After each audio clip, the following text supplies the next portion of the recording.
Hello guys, welcome back to my channel. My name is Sam, and hopefully the audio is okay. I know, I did try.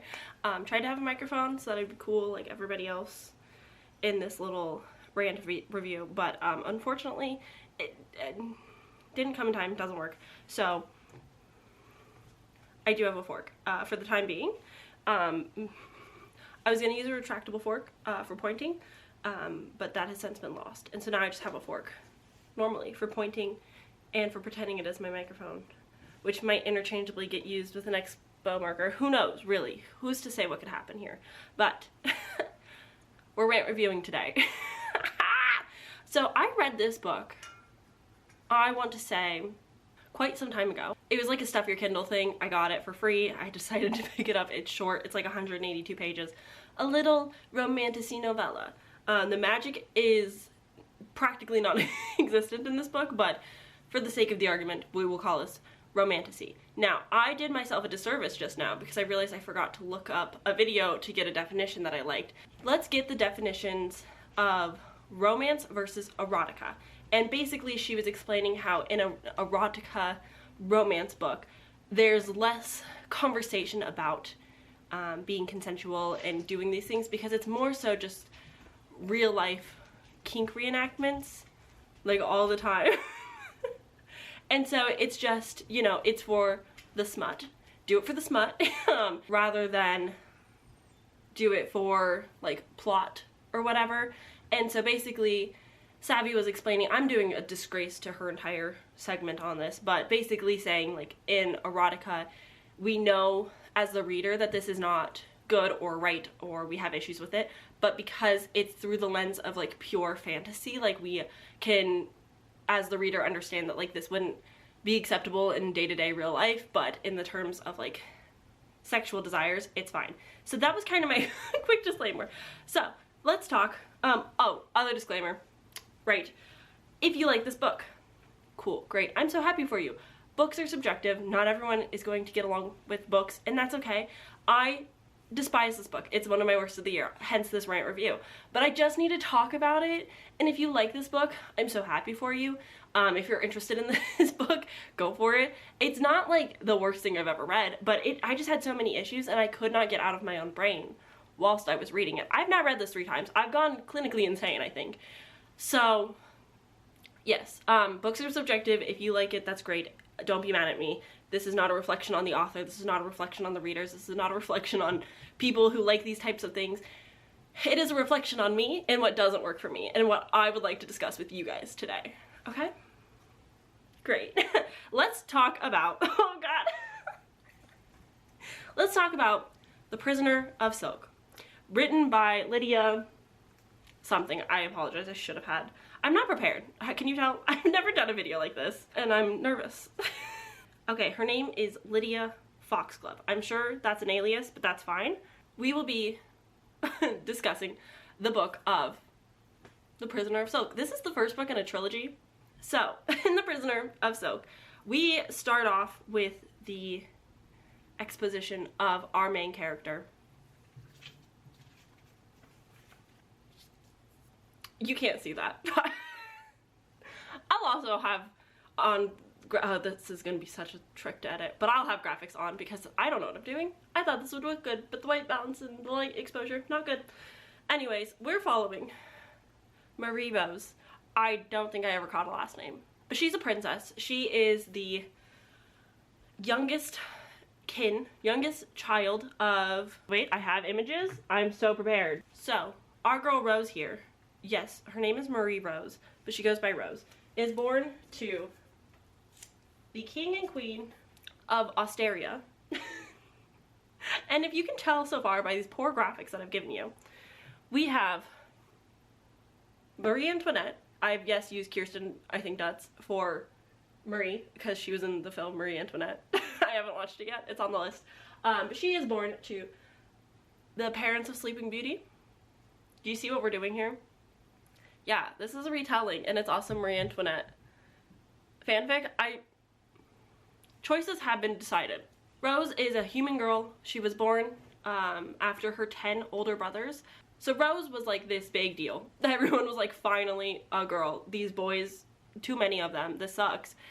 So what do? They hold a christening, which I've learned is like following the Christian religion, which is hilarious because one, they're Catholic. Marie Antoinette in real life, they're a Catholic family, so I don't know how like realistic a christening would be. And two, that means that Christ is in this book. Lord and Savior is here for the whole ride. Anywho, basically at this christening, her birthday, the king and queen invite all the people that they want to invite for funsies who they like. They don't invite the people that they don't like. Those included on the invite list would be the 3 white sisters who were in attendance for this special little birthday. And these witches decided to bestow upon Rose a gift. 1, the gift of beauty. Oh wait, I have quotes for this one. The fairies looked at you and the first one said, "I will give her the gift of beauty." And the second one said, "I will give her the gift of grace." And the third one gave the gift of a quick mind, which made the court murmur, because it was an unusual gift for the princess. In true fairy tale style, one witch was not invited. Our dear Maleficent, later known to be the Cobblestone Witch, I don't think actually gets a proper like name. The Cobblestone Witch is not happy about not getting an invite to this very special event. The Cobble Witch is from the Fae, so it's abnormal, you know, they're humans. Didn't invite the trickster Faes who are uncivilized, who of course is described as dirty and wicked and had no place at a princess christening. So yeah, we're religious here, and the witch says, yes, little Marie Rose will be the most beautiful and graceful and quick of all princesses. But when she is 16 years old, she will prick her finger on a spindle and fall into sleep for hundreds of years. We're following, you know, the traditional Sleeping Beauty, right? Now, I had to know why did this actually happen in the original Sleeping Beauty? And simply cursed a child because she wasn't invited. And that just feels wild to me, Disney. But then like the Maleficent movie later counteracts that, and it's like, oh, well, they had a fling, they were in love, and like he moved on and things were, you know, bad. So anyways, you don't care about that. You know Disney, so I don't need to explain it to you. And so the witch is all like, you'll be helpless to save her. She will live and you will live, but she'll be dead to you. And you'll be dead to her, because you will live your waking years in different times. When she wakes, every last one of you will be dust, but she will have no sense of time passing, and she will surely die of despair when she sees the graves of her beloved friends and family. Okay, evil. So of course, what do the king and queen do? They burn all the spindles. The economy tanks. It's not good for them. They were, I guess, really relying on the economy of like being able to make clothes and cloths and whatever else you use a spindle for. So I guess this like really hits the economy and does make life harder for dear Rose in the future, but we'll get there. We just get to see Rose like experiencing life as she grows up. She is not like the other girls. You already know it. She doesn't like princess stuff. She wants to hang out with her big brothers. She wants to go riding and hunting. She loves the theater. She puts on performances all the time where she's always the lead girl. And she's just, you know, living her best little princess life until bum bum bum, age 10, the king dies. When she's 10 years old, the king, he gets it, he croaked, and the queen really just steps up, sets into the plate. She is queen. She needs no man. She can rule this country, nation like no other. She's a great queen. She's like, you know, great queen, terrible mother. She stops showing emotion to her kids and loving them and giving them like the attention that they need, and instead focuses on like how to run an entire kingdom, which, you know, sounds stressful. I don't entirely blame her. I can kind of get it. It's a lot of pressure to just put on somebody all of a sudden. There is mention that at one point the queen pawns some of the jewels from the castle to give their military like new equipment, which is like, ma'am, I don't know how your economy is run, but you are the queen. Like, the economy must be real bad if like the castle themselves, like the queen can't afford to buy new equipment for the military. Like, it's that bad. And that also implies that the military needs equipment for something. And who knows? Little Rose certainly doesn't. But as Rose is living her, you know, normal princess childhood, at age 14, that's when the book starts happening. The queen is like, dear Rose, my sweet, sweet child, my girl, my one and only girl who can give us a dowry. we gotta get you wed.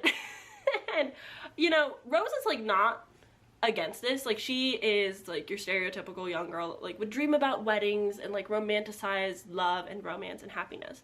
So she's not like super terribly upset about it, but because she's cursed and nobody is willing to burn their spindles in their country, like nobody wants to marry her. And that's embarrassing. That's so sad. I'm so sorry for this poor child who is being told that she's like not worth marrying simply because like she got cursed. She's 14 though, so she, you know, like in 2 years she's supposed to like, so like what is the point of trying to wed her anyway? I don't really get it, but that's like, you know, really important because they need that hard cash. They need those alliances, that money, you know, the deal. And then one normal day, we get a letter to Her Royal Majesty Empress Maria Theresa of Austria. Word has traveled that you are seeking a husband for your fair daughter, Marie Rose, who is cursed by the cobblestone witch. The witch hails from my own kingdom. So, I feel somewhat responsible for your daughter's plight. I understand that you fear the touch of a spindle will plunge her into a century of sleep, and I know you have destroyed your own garment trade because of it. Here in Ellarine, we see no need to destroy the livelihood of our workers. I'm sure you have heard tales of the Palace of the Sun. A princess who sets foot in the Palace of the Sun would never be vulnerable to such a curse, for she will never know a single moment in which she is not surrounded by a court and well protected. I would employ additional measures to make sure she does not accidentally stumble into what you might consider a dangerous level of freedom. Eventually, she would take the role of the queen who bowed. And you can be sure that such a role would not allow for any mishaps. Every precious inch of her skin will belong to my grandson, the Crown Prince Augustus, and he would guard her with his life. He is 17 years of age now, and already as thoughtful and disciplined as the great kings of our house. I would advise the marriage take place, with your approval, within 5 years' time, when the children have fully ripened to adulthood. Due to the expectations of their office, it would be a strategic alliance for both our people and an example of our modern era of cooperation, for my fairy kingdom and your human kingdom, to form the bonds of a matrimony. Such an alliance would strengthen both our defenses among the northern sea. I hope this letter merits your earnest consideration, and await your reply. King Embryo II of the Royal Kingdom of Ellarine, the Palace of the Sun. Woof. So right off the bat, our dear queen was like, actually, Rose, this kind of sounds like a sweet deal. Like, we'll have the Fae in our back pocket, we'll have this great alliance, like trade will be popping, we can, you know, build some like spindles again because you'll be gone. You'll be watched all the time. You'll be queen. It just sounds like such a good deal. We should totally do this. You don't know what you're being asked of, but maybe this is for the best, you know? We don't have much of an emotional relationship, so I think this sounds like a good bargain. And with all that said and done, ta-da! No conversations about what, like, expectations, or any, like, hey, daughter, what do you want in this situation? Which I understand, like, you know, of the time, fits. Augustus is a good-looking kid. He's got black curly hair, pointy ears, pale skin, blue eyes, darkened by, you know, trauma and sadness, of course. Can't have a boy if you can't fix him. But yeah, she's basically just like, this sounds like a good deal. I think we should take it. And so they do. But because dear Rose is only 14 years old, she has to wait an additional 2 years to send a letter back and forth with Augustus, who at the time is 17, will then be 19. Later she says they have a 2-year age gap, but they do simply state that he's 17 when she is 14, which already, you know, how much of the times do I need to say that this book isn't like meant to take place, but it certainly doesn't feel atmospheric to like the, what, 1700s. We'll have a 16-year-old chit-chatting up with a 19-year-old fae boy, and then 3 years from then they can get married, which would put our dear Rose at 19 years of age, and that would mean that Augustus would be anywhere from 22 to 23 for their wed, which, you know, like, isn't horrible when they're not 14 and 17, but like, anywho, that's the age gap. It's not too bad. We're told Every aspect in the palace is regimented, and you will learn and you must be willing to submit to your husband in all things. Your role as his consort would be to please him. You would have no true privacy, none at all. And the things that would be asked of you, well, you'll have to be willing and eager to perform them. You will find every bitter and unwelcome home. It would be a very powerful alliance, Mom says, walking away. And so Mom accepts the alliance, knowing that, like, something not quite normal and right will be going on, and we're just not going to learn about it for a very long time. So, but she gets a little bracelet from Augustus with, like, a locket of his face so that they can be friends, I guess. And we get, like, the first thought from our dear Rose about her marriage, and she says, I wouldn't mind if my skin belonged to somebody. I'm already getting so many red flags. This is uncomfy. It's not great, but here we are. Also, little small tidbit that gets thrown in, which is really important for later, but the queen, her mom, decides that she would like to establish, like, a chastity, what do they call it? A chastity commission? And so now adulterers get cheated on, or no, now adulterers get arrested for cheating, because the queen was like, hey, husband of mine, king, it's not cool that you have consorts and are cheating on me, so I will now punish everybody now that you're dead. And that's her vengeance. So Rose is being raised with that thought in mind, that women are bad. The humans are quite prudish, if you will. They're quite, we don't talk about sex here, type of family. Very, you know, your classic Christian, we'll just teach abstinence or just not talk about it at all, which won't go bad at all. But now, chapter 2, 5 years later, whoa, they get to get married, hooray! The conditions that Rose has taken on over these 5 years of getting prepared for marriage is becoming fluent in the Fae language, having to relearn how to walk and dance and fix her hair and teeth, because, you know, magic world, she just gets her teeth fixed painfully by sorcery. And that's the only explanation we get. But now she's got perfect teeth because she has to be perfect, and we have to fix her hair so that she's perfect, and she has to not only learn how to be even more graceful than she already is, but she has to learn how to glide, because the Fae don't just walk, they glide. But I do like seeing these, like, little moments of Rose and her rebellion because we get this fun interaction where she's being taught how to glide, and she says, I am gliding. He says, no, you are not. She says, then what am I doing wrong? Your steps fall too heavy. I'm enchanted with grace. How can I possibly walk too heavy?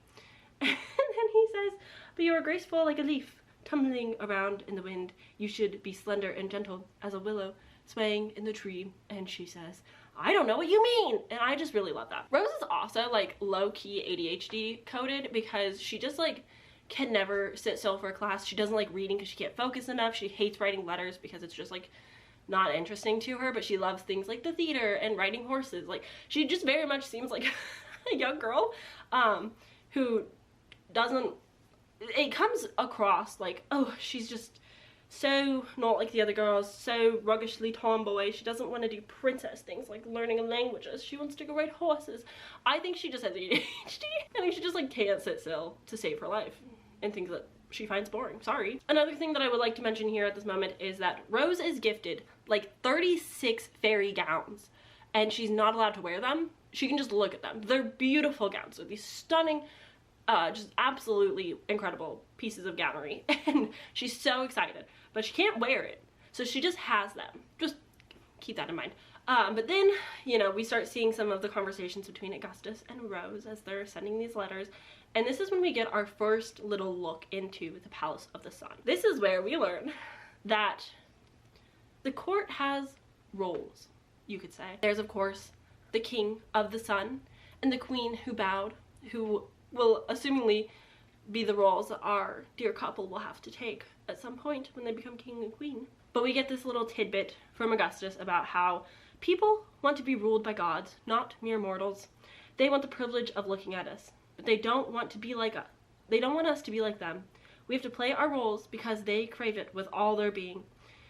They feel safe in this, as if they are seeing a play they have seen before, and they know the heroes will triumph. Yeah. Those villagers really want to see them just, you know, live their best life.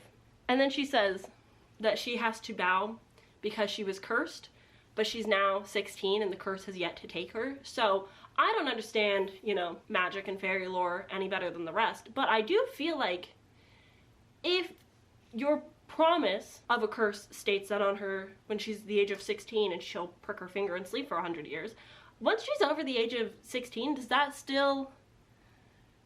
that feels like a null and void contract, right?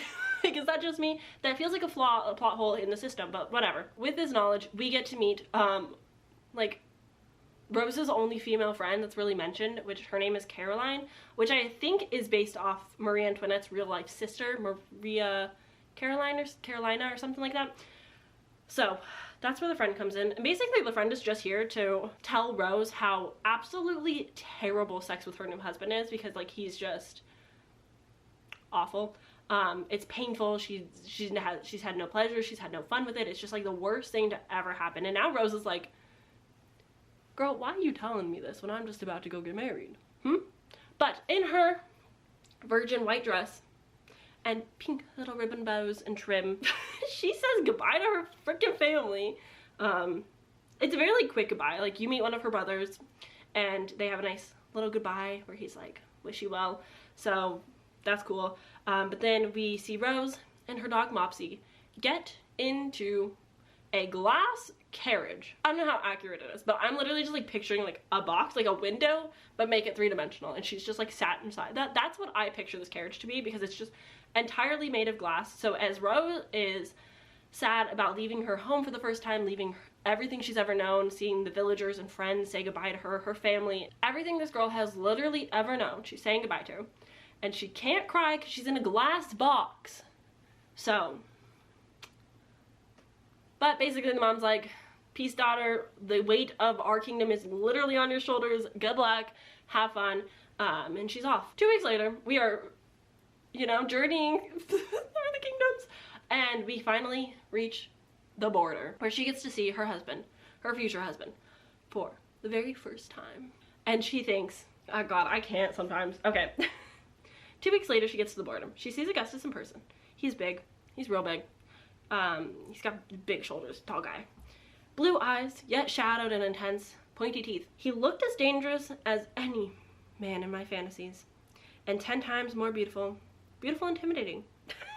Another funny quote that I just really enjoyed, that really like sets the scene of like what time era we're in, is she says, one of my friends once told me that fairies had beautiful legs because they had slender ankles. Maybe that was it. I would have had to compare his ankles to a human man to be sure. And I just think that's so funny to be like, oh, he's beautiful because of his slender ankles, but I need to compare to a human just to be sure. Hilarious. Okay, anyways, let's get into the rituals of becoming a citizen, because this is where things get batshit wild for me. Like, I can certainly accept this story for what it is plenty of times, but this is the part where like, I'm just like,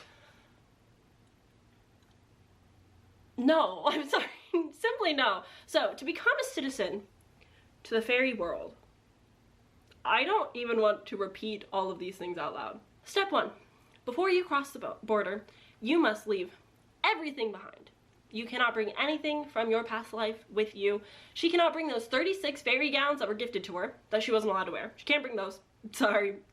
Everything you had has to go. Your dog has to go. Augustus will speak up for a split second, being like, you can leave the dog, and then the rest of the fair are like, no. He tried, I guess. He does fix it later, but whatever. Her dog can't come. Guess what? The clothes literally on her back right now. Sweetie, she can't take those. Oh, I haven't put Augustus on. Guys, I'm so sorry. You're probably yelling at me. My horrible thing. We're gonna put Countess Noria. She's tiny, I get it, you can't see her. Everything will be done in post. The board at this point is simply just for me, for show. Here's our boy. We meet Countess Noria. Countess Noria, I don't know if she's related to anybody, but she's just this like old fairy woman, slightly pointed ears, but she's pretty like high standing, but doesn't like have like a specific role, but she's basically in charge of dressing and keeping Rose in line throughout the story, but she's in charge of the girls that dress her. As she goes to undress her with like 2 other fairy girls that are under her, they like start fighting over like, oh, I want these clothes, I want this clothes. It's like they're stripping Rose, and that just feels so bizarre to me. Like, Rose can't take these things into fairy, but the fairies can take it into fairy. So like, I guess if you want to be a citizen of fairyland, you must befriend somebody on the other side, give them all of your stuff for safekeeping, and then you can have it on the other side. Seems like a weird loophole, but alright. Oh, once again, I've forgotten something. This is also the moment where we learn that Rose was given a gold bracelet from her mom, and she like holds it tight in her hand so that she can like keep onto it as she goes through all these rituals and everything. And I kid you not, we will never see this bracelet ever again. It will never be spoken of. She's given this thing from her mom. It means something to her. She loses her dog, and this gold bracelet just vanishes after the scene. But she's holding it so tight, it hurts. It's there though, she's holding it. This is the part where I'm gonna start referring to my script, because I don't want to look you in the eyes as I say these things. So basically, she's getting undressed by the maids, and she's, you know, a human girl who's uncomfortable with how many eyes are on her, rightfully so. And she tries covering her chest a little bit, and Augustus says, no, let me see you. Princess, you belong to me now. Oh, big wolf energy. Okay. Oh god, I don't want to say it. Okay, step 3, quote is, step into this for a moment. One of the girls fitted a piece of wood around one of my ankles and spread my legs a little so it could fit around the other. She closed the shackles around my ankles, so I was forced to stand with my legs spread. We don't want to cut you. Hold very still now, the Countess said as she lifts a tiny golden blade to the hair between my legs. It glowed faintly with some enchantment. This is always a fairy custom, Augustus said. And then my little folds bared as the curled hair there was stripped away, and Augustus watched it all. Everything about that I don't like. It's so uncomfy. But yeah, she Rose like learns to be brave in this moment because she doesn't want to shrink away from her husband during this very weird ritual. And she's and the Countess, or one of the ladies doing the deed, says that she must find you handsome, your highness. She spills her nectar for you. So how's that for meeting your future husband for the first time and the entire fairy court along with him? I don't love it. I'll be honest. That gives me such ick. Why would that be your custom? Is it just for, is this like it's explained to me that this is the custom for becoming a citizen in the fairy nation. So does that mean that everybody does this? Why are you shaving everybody? That's weird, right? Right? Like, I'm not insane for thinking that's so weird. Anyway, we're gonna be traveling with the two for a week. It's cute. They're sitting in a carriage. This is kind of like their first little bonding moments. They're never alone. They always have some chaperones, but there's a slight quick moment where the chaperones are peacefully sleeping as they're going on in their journey, and they have like a cute little like hee conversation. They also like have a picnic before, and my biggest issue with these two, no matter how cute of a moment they may have, these two, they, for whatever reason, every time they try to have a nice conversation, it goes so sour so quickly. Like, one of them always offends the other or gets mad about something. She never does anything right. Like, at one point, she sees like a little girl being so prim and proper, like using a fork and knife to cut her food, and Rose is just like, man, I always learned that the fairies were uncivilized. And Augustus like has to explain to her that they had to change their ways to be taken serious as like wars are raging on, and like unifying the fae together so that they can keep their land from the humans trying to get it, and that like this is just what it's come to. And Rose is just like, I just feel bad for the little girl. She's like, could you like judge less maybe? Augustus makes a promise that he'll get her dog back, which is nice. That's something. The bar is very low for this man. But then we also like get a little bit of his backstory, a little bit of the trauma. It's not quite trauma dumping because he's not explaining it to us. Rose is just telling us like what she knows of him.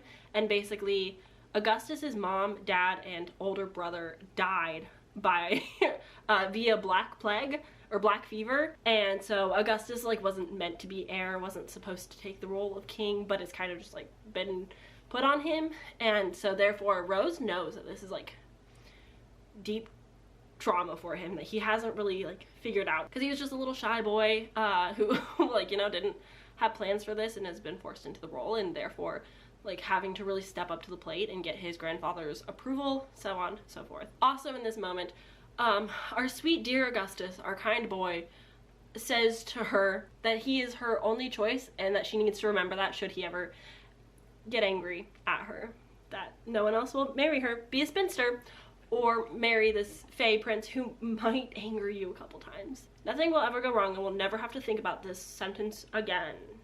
We're finally learning the proper roles of the castle. So we're gonna have the King of the Sun, eventually will be Augustus, the Queen who bows, what a title, and then we will also have the Master of Delights, which will be Augustus's brother Joseph, who is also the Duke of Borginia. Then we have the Lady of Towers, who is Aunt Sophia. She's the Lady of Towers. She's like either the king's mom or another older woman of the court. And she kind of keeps everything in line, keeps things, you know, staying as normal.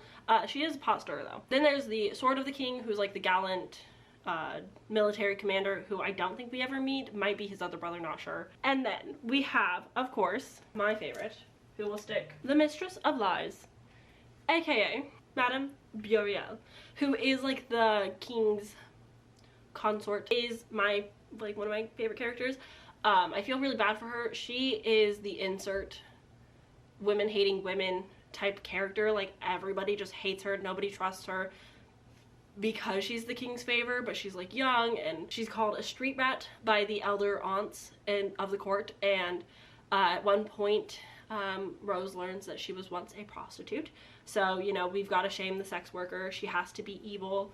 There has to be no good with her, which I think is just a little bit ridiculous. Like if we're writing a book in like what, 2021, like we could write this better. Like yes, it's of the period, but like in 2021 is we're rewriting history in an erotica. We could probably be nicer to women. Maybe? Okay, anyways. But this is when we meet the king, which is where the author has maybe her biggest oopsies of writing. He says, "This is my esteemed father, the king of Elorine. Grandfather, may I present my bride?" It's like, sir? This is the same sentence. Please. We finally meet the king, who is this old elf, and he literally is like, "Oh my god, Rose, you're so pretty. You're so beautiful." This was a good gamble. Like your smile. Like, dude, no. No, thank you. Okay, and then we get into the fun of the story. Now we're in the court. Now things are kicking off. This was a long lead up period, but now we are officially at court. We are in the Palace of the Sun, and we are very quickly introduced to the Grand Corpse. No, it's not a corpse. It's a corset. This was a real thing that I guess did exist. I don't know if it was to this like degree. This has an erotica spin to it, of course, but basically the Grand Corpse is a form of punishment and discipline for Rose, but she has to wear it to these events. It's super tight. So in this erotica world, the Grand Corpse is to be taken off in the bedroom. It's a pleasure thing. It's like, ooh, how sexy, he gets to take off my corset at the end of the night. But she also will like be bruised and injured in this corset and is told that she suffers for his pleasure now, which is just diabolical. Like, okay though, but this is the time we meet the nicest person maybe of the court, who like at least is trying, but this is Julia. Julia is Rose's first friend. She's poor though, so not good company in the eyes of the court. Countess Noria is quite against this friendship. And also, like, at one point, it's like, hee, I think Julia might have some goblin blood in her. She's a gossip. Okay, you're all gossips, but whatever. But yes, the two become friends eventually, but this is, like, the introduction to them, because Julia's like, just, like, try not to breathe too much and don't eat anything, and you'll be fine in the corset. And that's good enough for Rose. Now, I wanted to draw our attention to the way that so many times I will pick up on a red flag. I'll be like, that's weird. Suffering for his pleasure? Okay, if you say so. And Rose will have things thought of, such as, how could he possibly tell you that he wants you to suffer? That's the sort of thing a man would never say with words, only actions when it's too late to run away. So like, she understands the red flags and how weird this is. And like, it's trying to get that like, ooh, look, she knows better. She's like a feminist. She doesn't think that this should be the way. It's kind of weird. It's kind of, you know, weird and not right.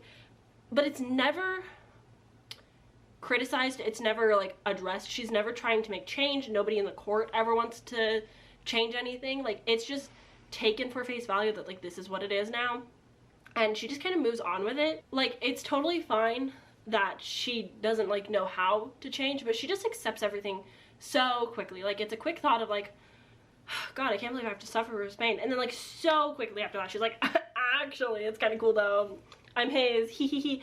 And it's just, it's a weird whiplashy type of thing for me. So of course, like, she's putting on this grand corpse. They're talking about the pleasures that are going to come after the wedding. And the Fae are introduced to be like quite sex positive. They are very open about sex. You will see that as we continue this adventure together. But Rose, coming from a background of not discussing those things, basically like a Christian abstinence only teachings type thing, like, she accepts this and like is fine with people talking about it so quickly around her. Like, I get uncomfortable about this and like I'm chill with sex. Like, it's just, her character motivation and narrative just doesn't quite make sense to me, and it bothers me so much.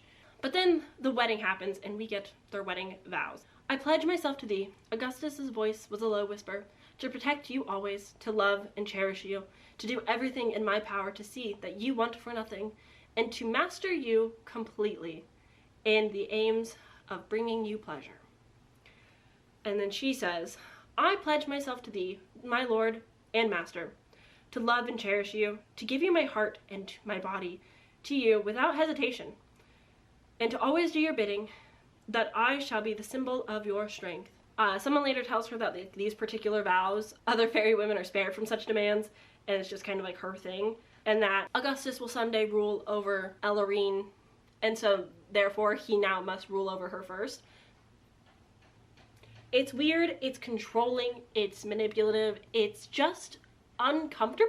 Like, I can't get behind how utterly controlling all of this is. Like, he has to be her master, she has to submit to him, she has to bow to him. It's just like a weird thing, and I understand like wanting a dominating person in the bedroom, but like outside the bedroom, girl, no, run. That's controlling, that's unhealthy, that's toxic. I don't care if he's a cute prince, no. So at the wedding, we are literally like, they're having like a banquet, they're having a feast, they're enjoying themselves, there's so much going on, they're dancing, they're eating, and the villagers, the peasants are just like watching them, like completely like dressed nice and just watching them eat and lavish in this world. And that's, you know, weird behavior. We also learn that nobody can speak to the queen or Rose, princess, before she speaks to them. So what does that mean? You know what that means? You know what that means? That means we're gonna silence the mistress of many loyalties, aka Madame Buriel, who is the king's favored. She's kind of a lot. She's really flaunting all that she's got. She's like eating fruit real obnoxious all the time at the dinner table, like just being a little annoying. So I do understand, but like the hatred for this woman, I just don't get it. Like, I get that she's an outcast and poor in societal standards of the royal court, but like, wow, they hate her. So they're like, Rose, haha, it'd be so funny if you just like never talk to her. Just like always ignore her, only smile and turn your back on her, and basically treat her like the rat that she is, which is wild. That's not queen behavior. But yeah, they just hate her so much that the aunts are like, yeah, you should totally do this. You should totally not talk to her. As we're talking to the aunts and not talking to Madame Buriel, Sophia, the Lady of Towers, the aunt, she's basically like, the queen who bows bowed to the king, not anyone else. Don't take anyone's crap, basically. And at the end of the day, he knows you suffer just for him, and he has to make it up to you. So we're trying to like encourage this like weird behavior going on, and Augustus tells her that I can't free you from this prison, so I will just have to make sure you yearn for your lock and key.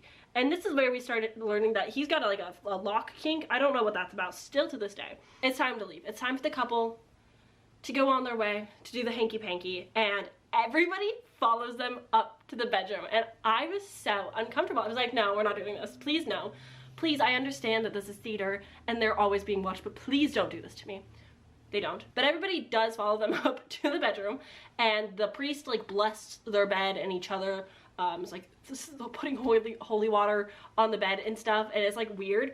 But yeah, they're gonna do the deed, and everybody leaves. They are finally alone for the first time since meeting each other. They've been traveling for like a week, jumped straight into the wedding the second they got to the palace, and this is like their first time ever being alone.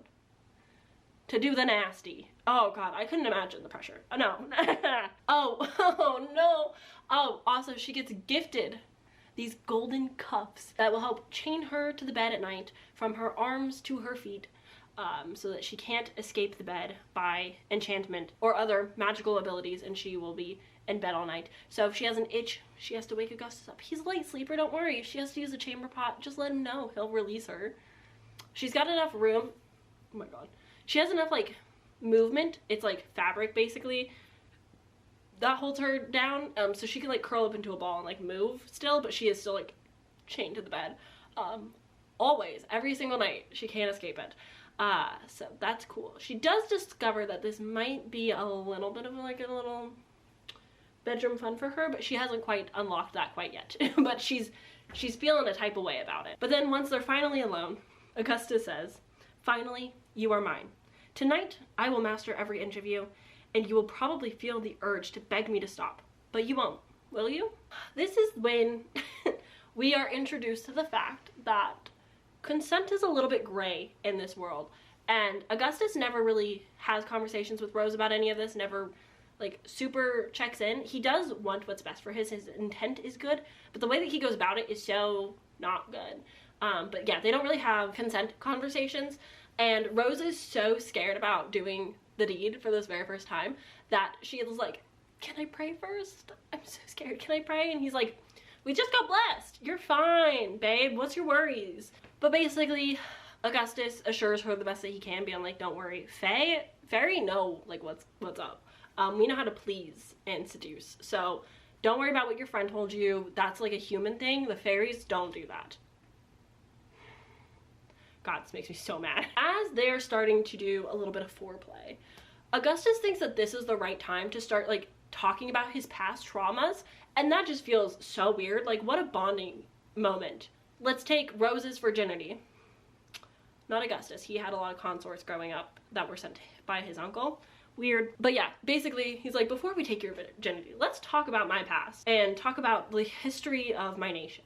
This is when we learn about the first queen, Lady Mariana, who didn't get along with the king. She was, like, ruling in her own right. Things were good, and then eventually things were less good, and the humans started invading a bit more, and the king always wanted to marry the queen, just, like, always was like, "I'm an option, though." And she's just like, "I will never bow to you." As you know, the title of the queen, she does eventually have to bow to him in order for him to marry her, so that she could basically give up her power to him because misogyny. And the only way that we could be a united front is in this marriage, so that we can keep our lands and the Fae safe and happy and whatnot. And so she bows to him, and he takes her right there on the throne steps in front of everybody of the court, and they conceive their first son that same day. And this is like a show of strength, because she's like, "I have to make this sacrifice for the better good and whatnot," because nobody will ever look to the queen for leadership. They have to look at a man first. So it's very, very important that she marries this man. And so that is why they basically opened up the court for viewing and started playing these roles, and she took the queen who bowed, because before that she was the queen who would never bow. Very unique titles. And thus, with their first sexual experience that I hated every moment of, we get the first and really only marital, I guess one of two marital disputes that you will see throughout this entire book. And although the fairies are known for seduction and satisfaction, only if Rose learns how to orgasm on time. If it's not on time at his command when he says so, she can't do it. This girl has gone through so much in such a short period of time. But that's like their big thing. She has to be able to come on his command when he says so. And that's the done deal. Like, she has to do that. And so that's what they're gonna work on in their relationship. They don't even know each other, but that's the big thing. That's what's important. Now we are gonna fast forward a little bit. They're enjoying their time together. They have some really cute and sweet tender moments, but again, they always get ruined, usually by Augustus just being a little bit of like a controlling freak that I don't love to see. But like at one point they're walking through the gardens and he's like, everything you've ever said to me isn't true. And she's like, actually I do. I love the gardens. I love everything. I'm not like the other girls. I love everything. Everything that you want me to love, I can love it. Don't worry. I'm not a cardboard box of a human. But at one point she's like joking with him because she like flatters him. She's like, haha, I hear you're really good at hunting. And he's like, no, the court flatters me. Like, that's not true. She's like, oh, a bit of false modesty. And he literally is like, I think your role is that when your husband tells you something, you take it for face value. Okay, I thought we were just joking here. I thought we were having a bit of fun, but no, Augustus has to be super serious all the time.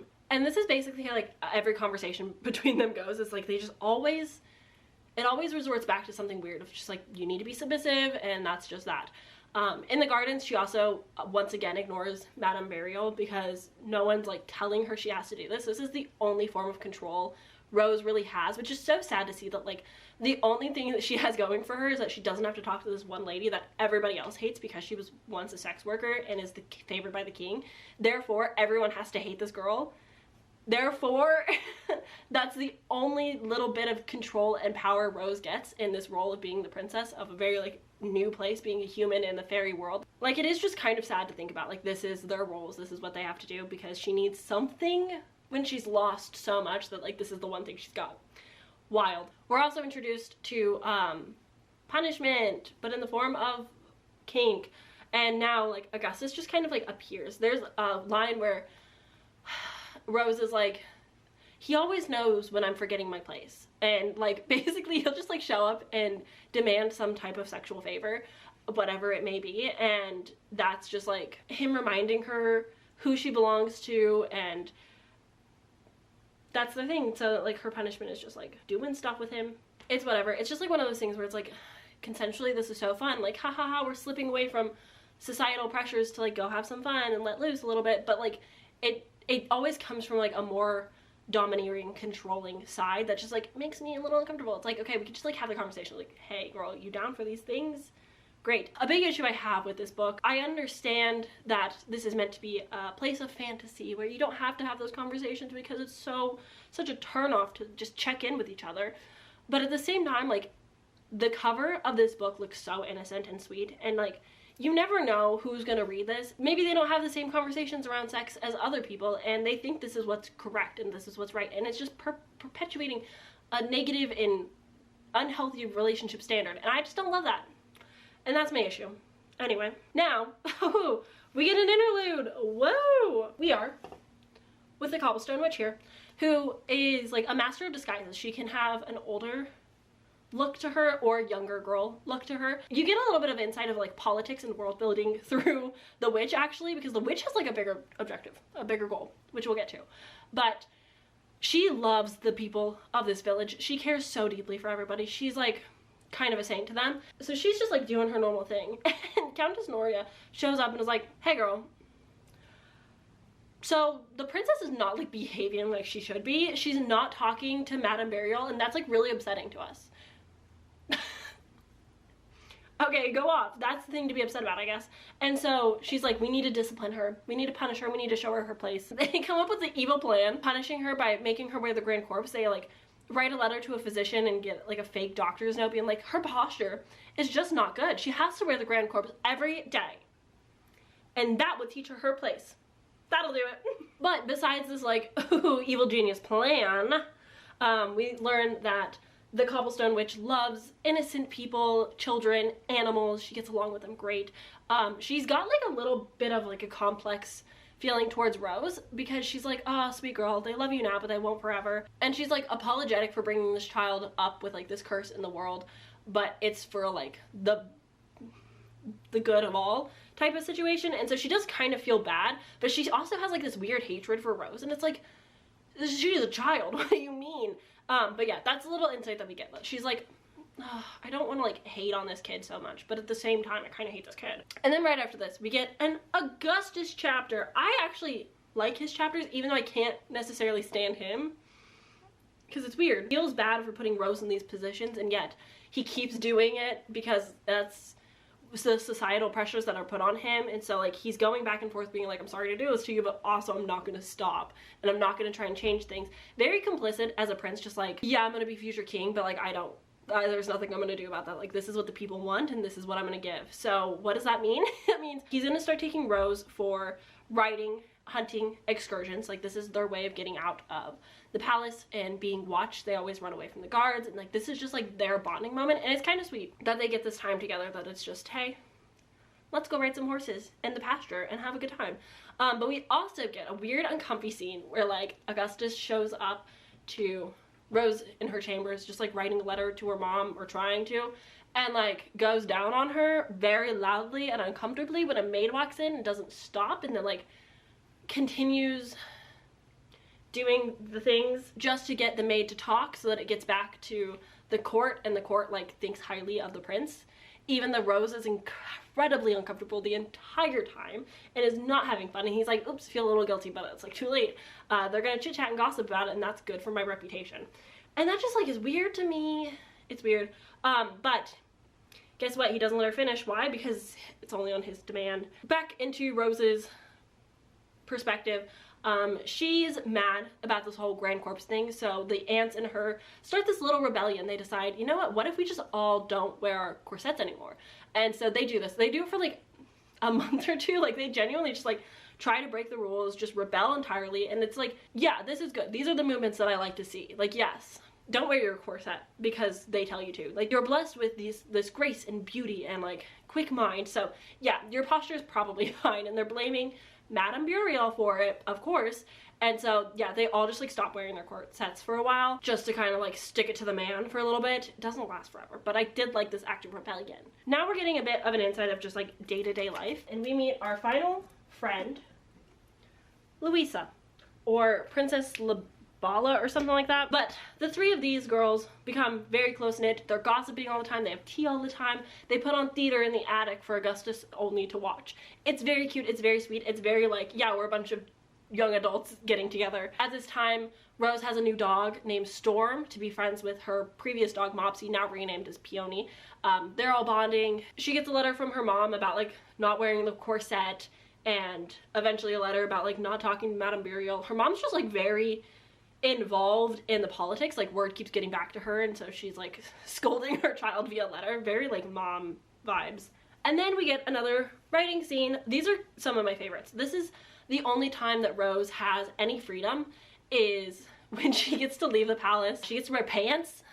The only caveat is that Augustus does have to undress her, because she can't undress herself, of course. But he takes a lot of enjoyment out of these moments where it's just the two of them alone, and he gets to undress her and then dress her back into trousers, and it's not a sexual thing. It's just like a nice thing that they do, and it's kind of sweet. It's kind of sweet. But he does let slip, oopsie daisy, that he asks Rose if she's ever thought about what would happen if the roles were reversed, and that's an interesting tidbit that we get from him. So as we were getting this nice little tidbit of potential submissiveness in the prince, he also gives Rose a toy that's like this piece of clockwork belt that she wears under all of her garments, and it's like a 60-second timer to help her on her venture of coming at his every whim, which is weird to me. It's weird, but she has to wear this every day, and every like 60 seconds it like tings or something on her down there, which is it's something.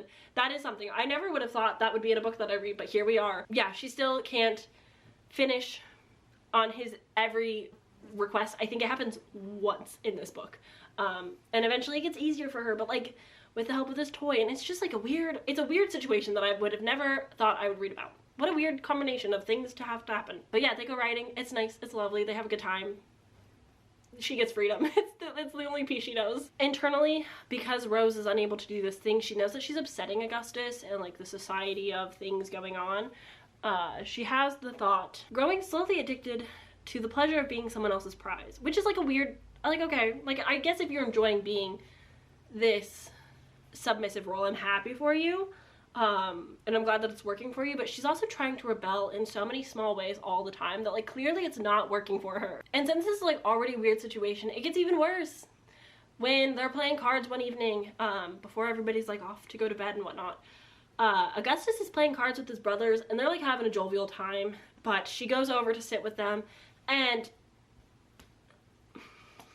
like basically asks her to do it right there, and all of them know what's happening and what's going on, and that she's unable to do it because she's uncomfortable with her brother-in-law just looking at her as she's like supposed to finish right then and there on the spot. And Augustus like has her leg open and she's so uncomfortable the entire time, and it's like clearly this isn't working and she's not into it. And so I just hate it. I just hate it so much. It's like, how terribly controlling do you have to be? I don't care if it's for a specific purpose that this has to happen, but like the way that it also needs to be a public display all the time for them. Like, again, if that's your kink, I'm so happy for you. Please live your best life, but like consensually.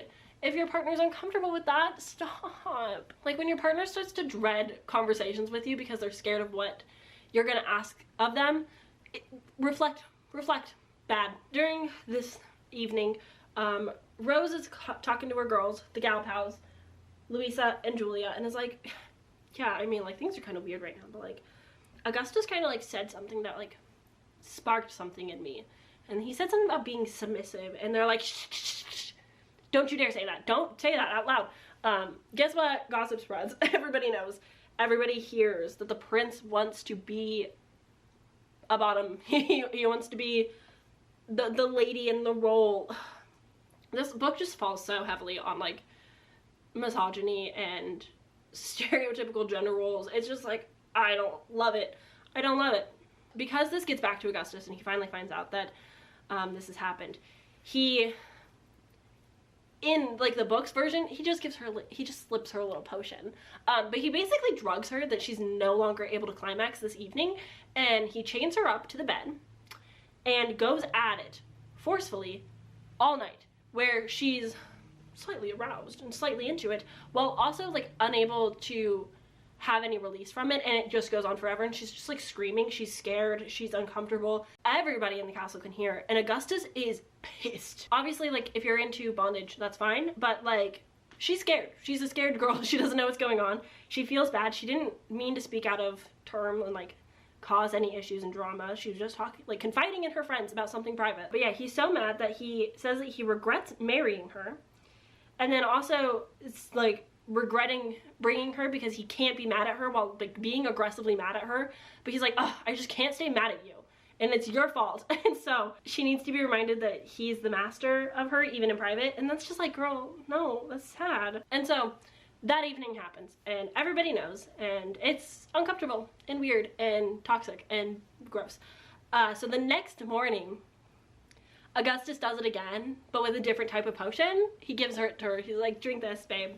And it makes her incredibly horny, and she's like so down bad, but like they're at the dinner table, like everybody is there, everybody's like glancing at her and watching because everybody knows what happened last night, and now they kind of know what's going on right now.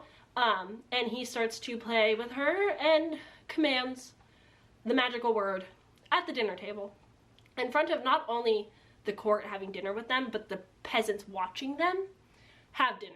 Like, dress up all nice, watching the show. Because of these two moments, everyone in the court is happy, they're pleased. The king is like, that's my boy.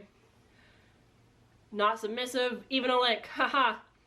But now we get an Augustus chapter, where the king, like, quite literally locker room talks. He's like, yeah, you really put her in her place, huh? Hot.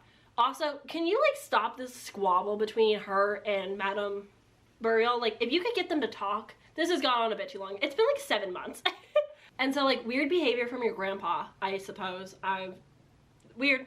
But also they go riding. They have a nice moment before they get to the stables. Augustus is like, I'm really sorry about yesterday and last night. Like I'm sorry. Everything was bad.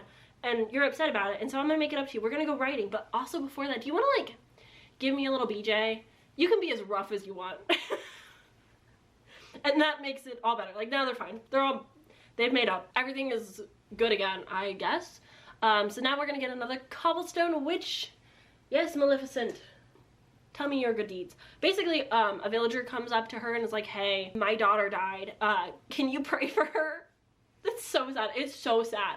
And she like gives a lock of the child's hair. It gets added to this wreath of all the dead kids the cobblestone is like praying over. She cares a lot about these people. She's always like, your daughter won't get real peace until like we basically have a revolution. Like, we're going to change politics as we know it. We're going to get rid of the court and the king and the castle because they're doing bad.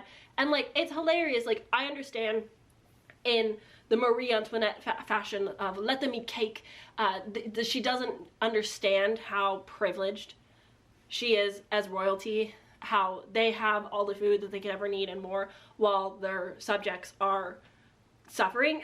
Like, I understand the just absolute ignorance of that, but it's nice having the cobblestone witch like give insight to that. But she's also the only one that cares about these people, and therefore, why am I on the villain side?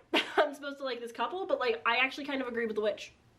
So I don't know what to do about that. Then comes a young, I don't know how you pronounce the name, but I'm gonna call her Jean. It's G-E-A-N-N-E. It could be Jeanne, but I'm gonna say Jean. Who's Jeanne? No. Who's Jean? Why, it's Madame Burial. How interesting. These two seem to know each other. They're not friends. They're on kind of bad terms with each other, but Jean shows up to the Cobble Witch and is like, actually, I think I can help you. You have this plan of this curse, this spindle, and I think I can help you with it. I think if we band together, we've got this going. The king isn't doing so well, and I might lose favor in this court soon. Nobody else likes me. Rose won't talk to me. There's rumors that she'll talk to me in the new year, but like, they don't like me. And when the king dies, I'm done. I've lost everything. So we're gonna work together and we're gonna figure this out. I know something that will help you. And the witch is like, I guess, why not? And so basically, Jean is like, they go riding all the time. They always escape the guards. They never hang out. Like, they're always alone. The forest, when they go riding, that's when you can get her. And because of the situation of like the curse and everything, the witch is like, well, there's no way that they actually love each other. Like, even if Augustus thinks that he loves Rose, there's no way Rose would love him. Like, that's crazy talk. So this plan will definitely work. We will capture her when she's riding in the forest and she'll touch the little spindle. Now we know that these two have become loyal to each other. You know, the mistress of many loyalties that doesn't just revolve to the court. Of course not. Anyway, back to Rose. Of course we're gonna get more Madame Burial slander from everybody. She's just not doing her role correctly. Nobody likes her. She's just nasty and mean. But in the new year, Rose finally offhandedly just says something to her. Just like, oh yeah, the weather's nice or whatever, and like carries on with her day. But eventually, Madame Burial corners our dear Rose and is like, guess what? I know the truth of your role. You want to know your truth? Just so wild. But basically, Madame Burial drops, like, you know the history of the first queen? How she had to, like, be watched publicly for all to see to consummate their wedding in the throne room? Yeah, you too, princess. And this is horrifying to Rose. Like, knowing that she has to be completely subjected to this, unclothed, only wearing diamonds, while Augustus is primarily fully clothed, and they're going to do such an act in the throne room in front of like at least 100 people, but no one will talk about it after. But like, everyone will have seen it. Rose is horrified. She's so mad. Nobody ever told her this. Augustus never mentioned it. No friend has mentioned it. It's not like a thing that's talked about because she's not supposed to know. The queens aren't supposed to know. There's only been like, what, 2 queens in this reign? So she's the only one that just like doesn't seem to know the history. So she doesn't know that's gonna happen to her. So she's rightfully upset. She's very mad. So of course that night when Rose and Augustus are alone, she's like, tell me the truth. I'm so mad at you. They go to bed, they don't touch, he leaves her alone, and she's like, good, I don't want to be touched right now, I'm so mad. The next day she's like ranting to her friends about it, and her friends are trying to make her feel better about the situation, being like, this is the one sacrifice you have to give, and then you can do anything. You can ban the color blue, you can tell everybody to give you their jewels, like, you are the queen, you have all of this power, this is the one thing that they're gonna ask of you. And she's like, but no one told me, and I'm mad about this because I'm 19 years old and I'm not okay. Eventually they kind of like start making up and like they bang, but like Rose finishes on her time, like when she wants to, and she feels bad about it. Like, this man kept a really big secret that knew would be uncomfortable for you. He kept that from you, and you still feel bad? The control is out the roof. It's so unhealthy and scary and sad. I feel so bad for this poor child having to go through this. Like, it's so not cool, not cool. Augustus, as always, the only way he can make up anything to her is by taking her riding. So what do? there you go, writing. And this is truly like the only way that she is happy and the only way that he can give her something in return for everything that she has to do. Like, she's been a spectacle to not only the court, but like peasants who just want to like watch her day-to-day life. Like, she's always on show, she's always being listened to, she's never had private or peace. It's always something, she's always giving. And there's very few things that she asks for in return or gets in return. But they start heading out to the stables, and Rose starts hearing voices in her head, which is not normal. That doesn't normally happen. But she hears in her head, you don't have to go to the palace. You don't have to go back to the palace ever again. You don't have to bow to anyone. You don't have to submit to Augustus. Come with me, and no one will force you into such madness. I can offer you a new world. And she starts wandering on her, she like gallops away on her horse. Augustus is like calling after her, screaming. She gets off the horse, she goes into the forest. It's a little weird, it's a little spooky. She sees an old woman and a spindle. And now we're fully back into the retelling of the doll. We are now in Augustus' chapter, his POV. He's trying to get into this magical area of something going on. He knows something's wrong. He sees this like witch with a spindle, and he's like, oh shit. I had one thing that I was supposed to do. I'm breaking that promise. Oh no, she's in danger. But the brambles are just too hard, and it feels very intense. The action is high. He's worried, and he's calling out to her. Oh god. And he's calling out to her, and he's like, Rose, this is your choice. You can decide if you want to be with me. If you love me, you'll choose me and we'll be together. But also, like, I totally understand. I've asked so much of you, and if you don't want to be with me and you would rather sleep for 100 years, go ahead. This is your choice. So it's like either die for 100 years and never talk to your family again, and they will be dead by the time you get out. Or you can stay with this man who is manipulative and controlling. Interesting choices. But yeah, she's going back and forth. She's listening to what the cobblestone witch has to say, and she's like, yeah, you're making points. I'm really drawn to the spindle right now. Like, I kind of want to do this. This is kind of my choice. But she's also hearing Augustus, and she's thinking about him, and she's realizing how much she does love him. She's in love with this man, this dumb man.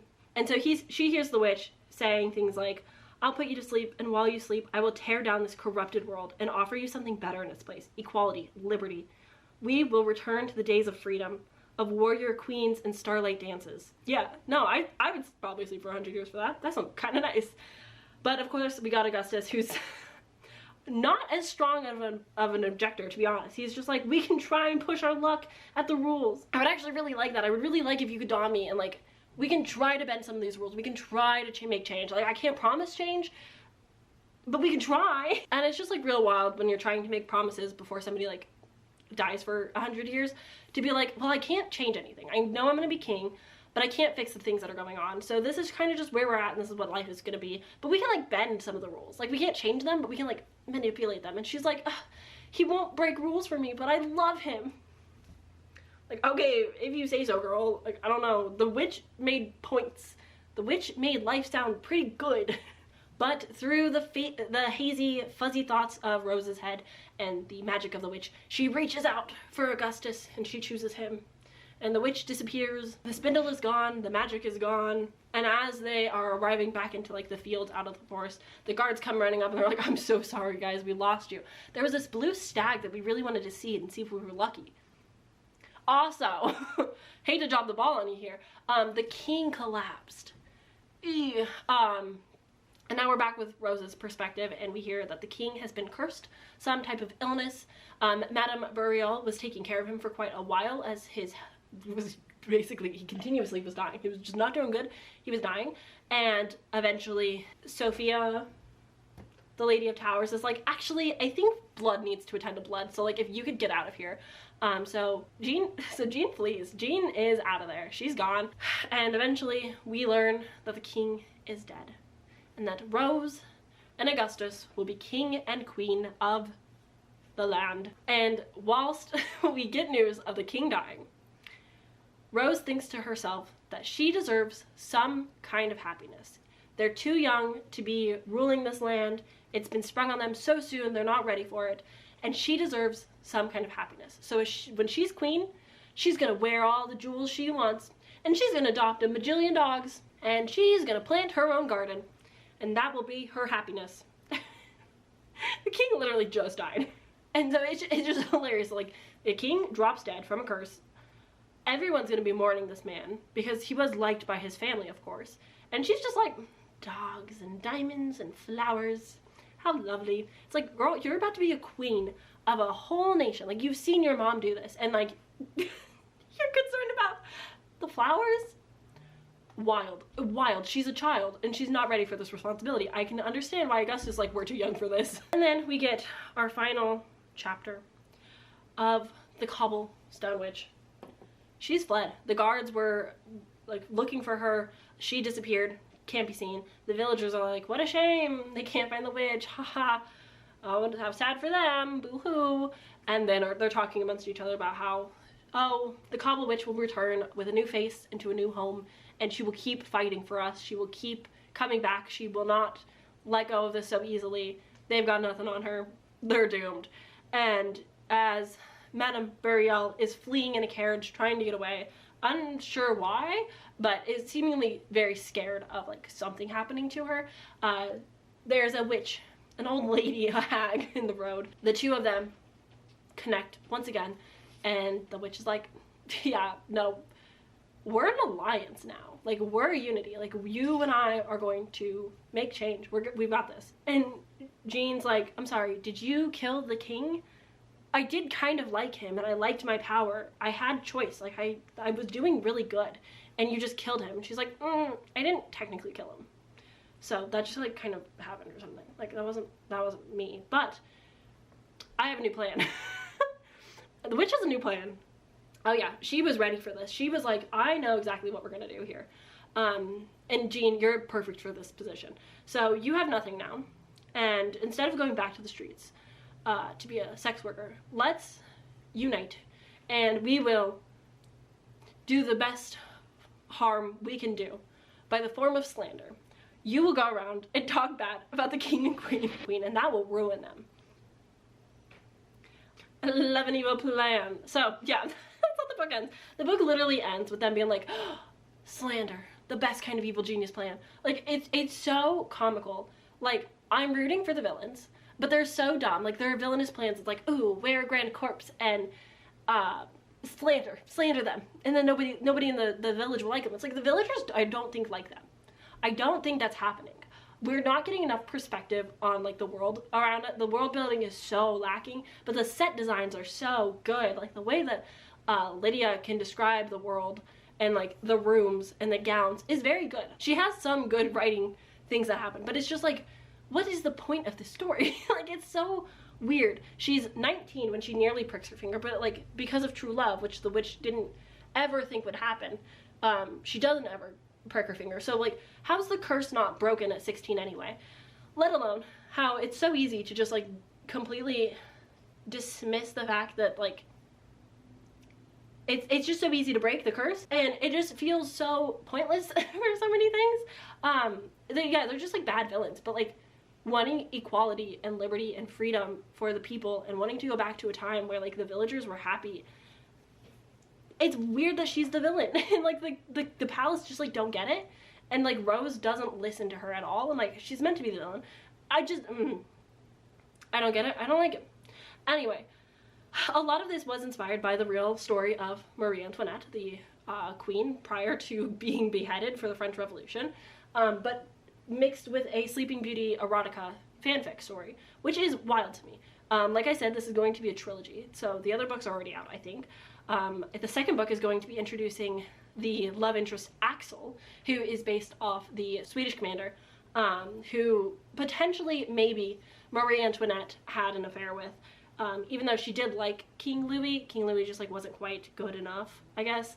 But yeah, she had like this affair, but the letters were burned, so nobody really knows. So I'm interested to see like how...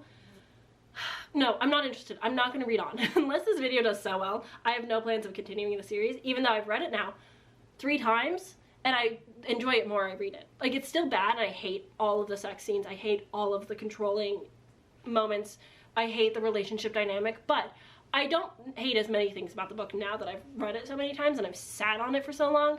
But what was I saying? Oh no. Oh, but I don't know where the like series could go from here. Like, obviously the big bads have plans, which is like cool, whatever, get it. But like, how are you gonna introduce a love triangle when you just told me that like their true love just broke a curse. Like, they're so in love that the curse is broken.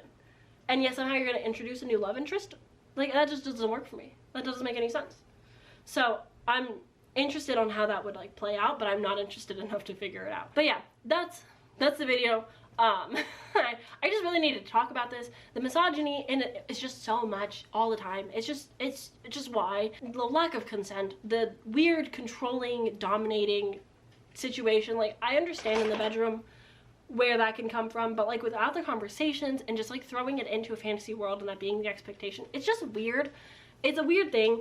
Marie Antoinette fanfiction is just like something I never thought I would read. I didn't know that I didn't know that was what this book was when I first picked it up, when I decided to have it on Stuff Your Kindle Day. But, you know, here we are. I've read the book, I've talked about the book, and now I don't have to talk about the book anymore.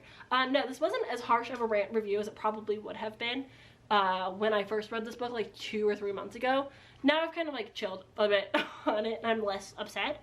But it still just gave me a lot of major icks and just like a lot of just like weird little like writing issues that bothered me, with like getting the characters mixed up and confused, and just small things like that just got to me, and just overall got to me. So that's it though. I'm gonna go because this video is probably very long and I need to do a lot of work because you can barely see my board. But here's my board at the end of the day. Ta-da! So now I'll leave you and I hope you have a nice day. Bye!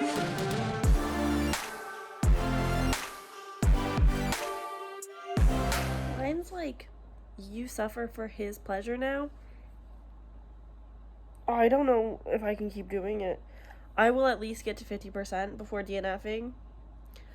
But, oh my god. I understand why this is the lowest rated book on my Goodreads right now. I understand. Oh my god. Oh my god. Oh my god. This is the worst sex scene I've ever had the displeasure of reading. Oh boy howdy. Oh boy howdy. So, we love consent. Consent was nice. He was like, do you want this? And she was like, I don't know. Yeah. And she's like, yeah, we can do this. We can do the deed. But with that said, like, right after they come to, like, a sweet moment of, like, understanding, where it's like, is it okay if we do this? And she's like, yeah, it's okay if we can do this. And then, like, 3 seconds later, he's like, okay, but, like, in the future, you have to be faster with your response. Okay, gross. And now, he, like, was releasing and was trying to, like, tell her to as well for their first time.